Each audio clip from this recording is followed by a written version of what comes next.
BFM Business, Good Morning Business, l'interview. Nous sommes donc depuis Vivatech avec le président du MEDEF, Geoffroy Roux de Bézieux, bonjour. Bonjour. Alors on est dans un contexte très particulier. D'abord on est à Vivatech, on va en parler, les technologies, les ruptures, le métaverse, le monde de demain, les recrutements, les talents. Mais un peu d'actualité quand même macroéconomique, déjà avec cette décision de la Réserve fédérale américaine de lever ses taux. Est-ce que ça change le contexte économique? Est-ce que le renchérissement inéluctable du coût du crédit va compliquer les investissements des entreprises? Bon, il y a des choses qui sont structurelles dans ce qui change, des choses un peu conjoncturelles. Le structurel, c'est un monde où il y a une raréfaction des matières premières, une sorte de démondialisation et donc une inflation de long terme qui ne va pas rester à 0%, donc des taux qui vont augmenter. Mais il y a aussi du conjoncturel. Quand on voit l'aluminium qui fait plus 80% ou le titane fait des pourcentages incroyables, on sait bien que ça va redescendre. Donc l'économie, elle ralentit très clairement, mais elle résiste, en tout cas en France. Les signaux qu'on a, nous, c'est que on n'est pas en récession. On n'est pas dans l'euphorie qu'on a connue il y a un an, on est un peu entre les deux. Et on continue à embaucher, on continue à investir. Juste pour revenir sur ce que vous venez de dire, parce que c'est intéressant, vous dites que cette fragmentation du monde, cette déglobalisation partielle, elle va entraîner forcément une hausse de l'inflation, des coûts, des prix. Je fais le raisonnement à l'envers. Si on a mondialisé, c'est le vieux principe de Ricardo, on est allé chercher le pays ou l'entreprise qui était le plus efficace en termes de coûts.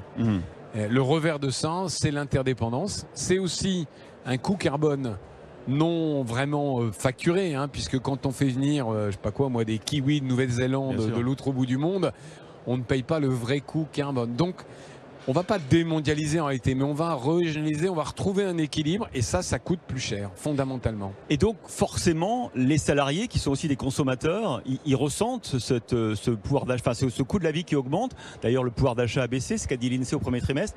D'où forcément une pression sur les entreprises, sur les salaires.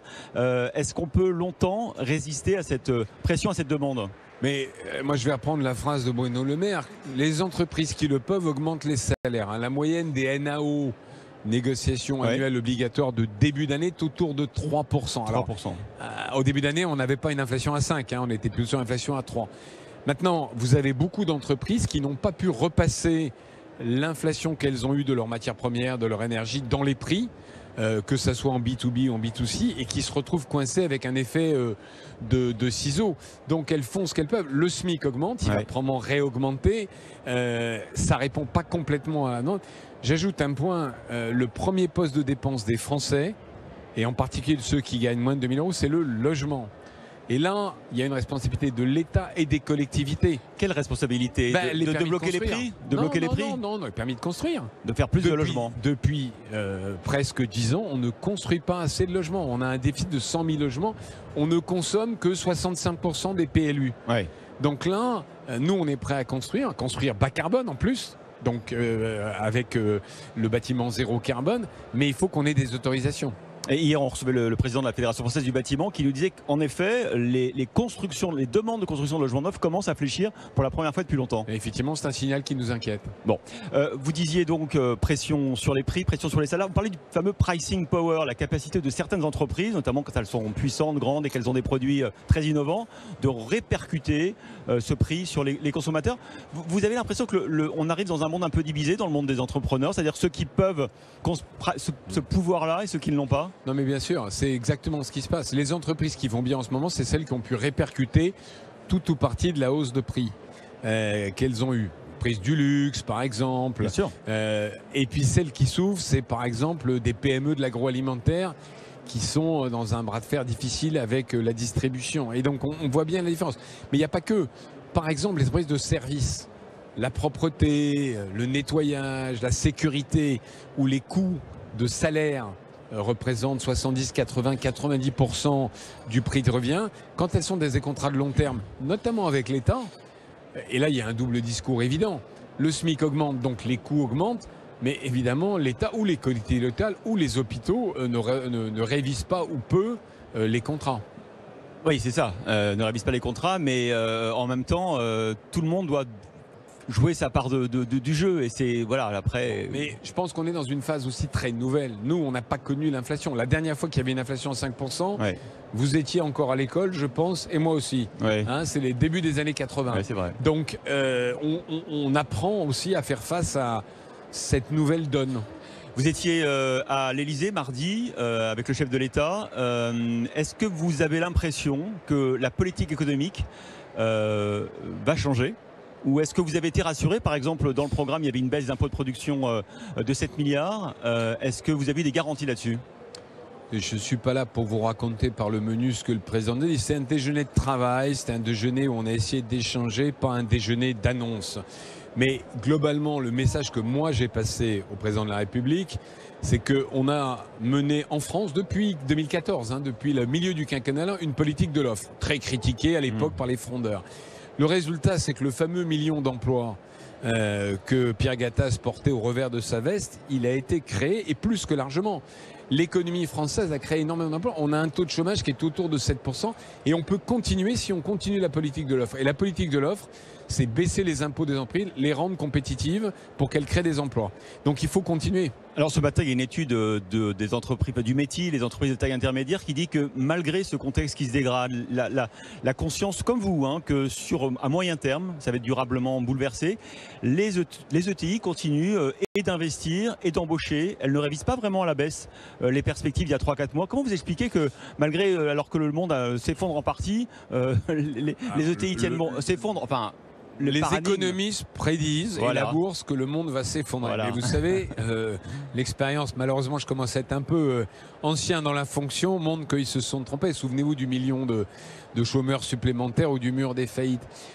Plus une entreprise est familiale, plus elle résonne, c'est le capital patient. Ouais. Et donc, n'ayant pas la pression de la bourse pour la plupart des ETI, qui sont souvent des entreprises familiales, elle résonne à 5 ou à 10 ans, et donc elle voit l'avenir, et c'est pas les soubresauts, même graves, comme la guerre en Ukraine, enfin l'agression russe, qui vont retarder des projets d'investissement lourds. On peut avoir un peu d'adaptation, mais on raisonne quand on est une entreprise familiale à long terme. Il ne faut pas que ça dure trop longtemps quand même, c'est des ordres monétaires, d'inflation. Attendez, je ne vais pas non plus être ni optimiste BA, ni naïf.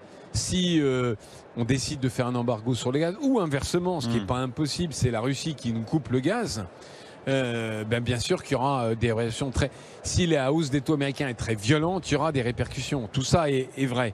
Mais un entrepreneur, c'est quand même quelqu'un qui, d'abord, doit avoir l'optimisme chevillé au corps et qui doit voir loin. Vous parliez d'énergie, vous avez vu, j'imagine, hier que le Parlement a rejeté la proposition de la Commission européenne d'inclure le gaz et le nucléaire. Surtout le nucléaire. Et le nucléaire dans la taxonomie. Ça serait un drame si ça allait jusqu'au bout. Bien sûr, c'est une très mauvaise décision. Les parlementaires qui ont voté contre sont irresponsables. Je pense qu'il y a des Allemands, mais pas que ça. Il faut se souvenir quand même que la décision d'Angela Merkel, il y a maintenant une dizaine d'années, de renoncer au nucléaire, coûte un prix énorme aux industriels allemands. Le vent, le soleil, ce sont des sources d'énergie formidables, mais elles sont intermittentes. Donc on a besoin d'une énergie en continu, on a besoin d'investir dans le nucléaire, et on a besoin que le nucléaire ait le droit aux investissements. La taxonomie, c'est le fait de savoir si on finance ou pas la recherche et l'innovation dans le nucléaire. Dimanche, il y a une échéance électorale avec deux programmes principaux qui s'affrontent maintenant. En tout cas, l'opposition à Emmanuel Macron, c'est celle de NUPES. La mise en œuvre, si NUPES gagnait cette élection, la mise en œuvre du programme économique de Jean-Luc Mélenchon, ça vous ferait réviser tout ce que vous venez de dire depuis 5 minutes? Bien sûr. D'abord, il ne faut pas non plus dire qu'il n'y a que 2 blocs. Il y a 3 blocs. Il y a 3 blocs, mais dans la pour des raisons mathématiques, mais en réalité, la population française est divisée en 3 blocs. C'est sûr que si Jean-Luc Mélenchon applique, moi je l'ai lu en détail, le programme, je l'ai stabiloté, j'ai fait un débat contre lui. Les 250 milliards d'euros de dépenses par exemple. Mais, si vous voulez, c'est la récession assurée et peut-être derrière une forme de faillite.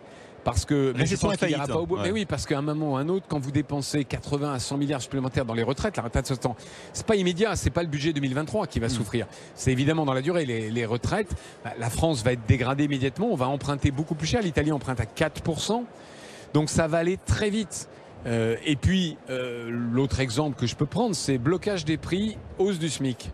Tout ça paraît très généreux, mais c'est totalement démagogique parce que la PME, qu'est-ce qu'elle va faire? Elle ne peut plus augmenter ses prix, la PME de l'agroalimentaire dont je parlais. Et elle va avoir ses salaires qui augmentent. Donc ça veut dire plus de marge, ça veut dire immédiatement, je fais quoi? J'arrête mes intérimaires, j'arrête mes CDD, enfin je ne les renouvelle pas, je commence à envisager des licenciements. Mais d'ailleurs, les Français qui vont toucher ce SMIC supplémentaire, pas croire qu'ils vont se mettre à consommer, hein, contrairement à ce que dit Jean-Luc Mélenchon. Parce qu'ils vont avoir peur, ils vont comprendre que tout ça sont des promesses sans lendemain. Donc on va vers exactement ce qui s'est passé en 1980, ou plutôt d'ailleurs en 1983, des mesures extrêmement coûteuses, et puis au bout de 12 à 18 mois, un retour à la réalité très violent et un changement de cap. On était donc à Vivatech, salon des technologies, des entreprises technologiques, mais aussi des entreprises traditionnelles qui sont en train de se transformer avec les technologies. Le métaverse, par exemple, vous y croyez vraiment, vous, au métaverse, à ce monde virtuel qu'on va créer en parallèle? Avant de répondre au métaverse, d'abord, je suis content, fier, heureux que ça soit à Paris, en France, que se passe le rendez-vous grand européen, sommet en fait, de la tech. Autrefois, on allait tous à Las Vegas. Aujourd'hui, on va à Vivatech, y compris des étrangers. Donc, bravo à Maurice Lévy, en l'occurrence, qui a eu cette idée. Hein, c'est vraiment formidable. Après, vous savez, la tech, moi, je suis un ancien de la tech des années 90-2000. Il y a plein de trucs qui ont été lancés, qui n'ont pas marché. Mais ça consiste à aider. Donc, le métavers, je ne sais pas vous dire. Ce que je sais vous dire, c'est que quand on lance une start-up, il y en a 100 qui démarrent, 10 qui passent la première année, et puis il y en a une qui devient une licorne. Et ce qui compte, c'est le bas de la pyramide. C'est-à-dire que plus il y a d'essais, plus il y a d'entrepreneurs qui prennent leurs risques, plus à la fin, il y aura d'entreprises, d'emplois, de richesses. Est-ce que vous trouvez suffisamment de talent, de compétences pour transformer le monde, justement? C'est tout le problème. Alors, c'est le problème de partout dans le monde, pour être honnête. Mais la France a cette caractéristique de former 30 000, 40 000 ingénieurs de top niveau, qui malheureusement parfois vont en Californie. Il y a 60 000 ingénieurs français en Californie, mais pas assez, notamment dans l'éducation nationale, de connaissances de base. L'étude qu'on a fait avec le BCG le montre bien. Les connaissances de base en sciences, les maths par exemple, en programmation informatique et en mathématiques de l'élève français sont insuffisantes. Elles ont baissé fortement. Et là, il y a un énorme effort collectif parce que, qu'on le veuille ou non, l'avenir de l'économie, l'avenir de nos entreprises, elle est, on dit en anglais, science-based. On a besoin d'une... Tout le monde ne doit pas être programmeur informatique, bien sûr, mais tout le monde a besoin d'une compréhension du monde de demain. Et malheureusement, on a régressé. Là, il y a un effort collectif transpartisan à faire.